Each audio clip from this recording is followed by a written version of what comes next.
Tokyo, or Tokyo Metropolis, is the capital of Japan and one of the many prefectures of Japan. Tokyo is the largest metropolitan area in the world and is 845 square miles and has a population of approximately 9 million people. To put that into perspective, Los Angeles is 503 square miles and has a population of approximately 3.9 million people. In this video, we will provide you with the necessary information to help you overcome any culture shock you may encounter and inform you of the many business practices in Japan. Let's hear what a past participant had to say about the impact Tokyo has in our global economy. For example, it's one of the biggest, it's a big financial hub, and it also is very big on technology. Also, it's where the government offices are, where they can direct trade throughout the world, because Japan is very big in consumer electronics and cars. You may also notice that Japan holds many characteristics of a high-context culture. This is a culture where context is often understood without using words and relies more on nonverbal codes, in contrast to a low-context culture where people have a more direct approach.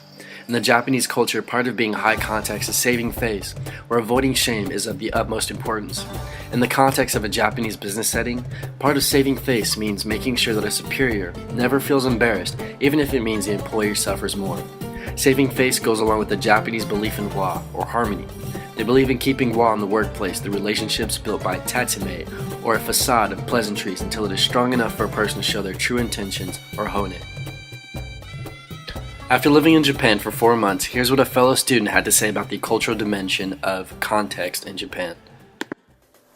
So within high context and low context, my experience was that almost everyone I came in contact with was very amiable and very kind and friendly, and no one would ever, as a Westerner or as an American, I'm sure we often did things against their cultural norms, and no one would ever come up and correct us, and if we ever did something that was maybe really out of place or that definitely did not align with their culture and what they're used to, someone who already knew us, who was Japanese, would be come up to us, approach us, and correct us, but very tentatively, be very subdued and act like it was a secret or something, that we were doing something impolite. So it goes back with the whole saving face. Even though saving face wasn't very important to us because it was important to them, they approached us within that cultural context. Going along with Japan's idea of wa is its strong collective culture. Collectivism is the belief in the power of the group, where one's loyalty to the group outweighs one's loyalty to themselves. Using Hofstede's cultural dimension theory, Japan has a mere scoring of 46 for individualism compared to the United States' 91. In fact, losing face is when someone accepts praise for their individual work. There is a Japanese phrase that translates to, "The nail that sticks up gets hammered down." The praise should go to the company or team, not the individual. Accepting individual praise would bring shame on oneself and ruin the wa of the workplace. So how does this translate into real-world application? In Japan, their business culture is very collectivist, where you have to ask the boss, you have to do everything with your team. Everybody wears the same thing, everybody goes out and sings the same company songs, and pretty much everybody's very interconnected, even between the power differences. People within different power differences are still very connected. Like the bosses, they know their workers. They don't even fire very many workers in Japan. According to Hofstede, Japan has a power distance rating of 54 out of 100. Power distance is how people see power in society being distributed among people in different hierarchical positions. With a score of 54, this means that Japan is a mildly hierarchical society. When you visit the businesses in Tokyo, you may find that the bosses sit in separate rooms than their employees and have much less interaction with them than you would typically see in the US. You may also find that when decisions are made, they are made on different hierarchical levels and must go to each level before a final decision is made. Therefore, it is much harder to challenge a superior than it is in the US. Let's see some concrete examples of power distance. Well, in Japan, they have a very hierarchical culture where everybody's trying to move up in a corporate ladder. It's very corporate there. Everybody dresses in black. Everybody has to bow to each other. And you have to bow even lower if the person's even higher up in the company than you.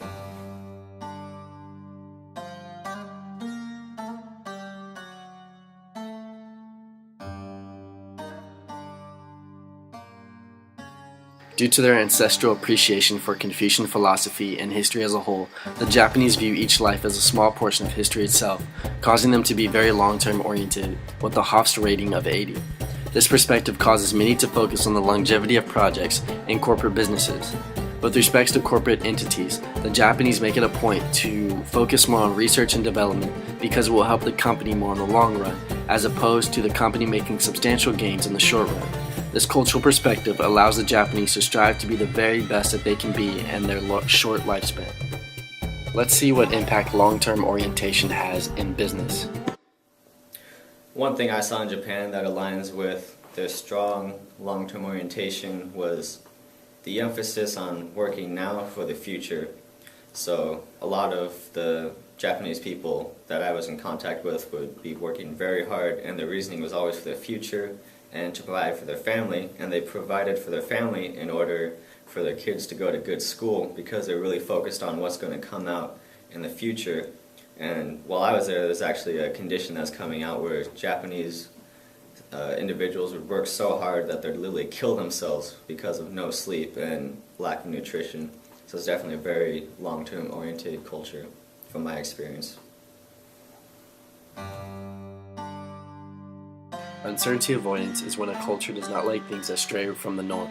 Japan scores as one of the most uncertainty-avoiding countries in the world.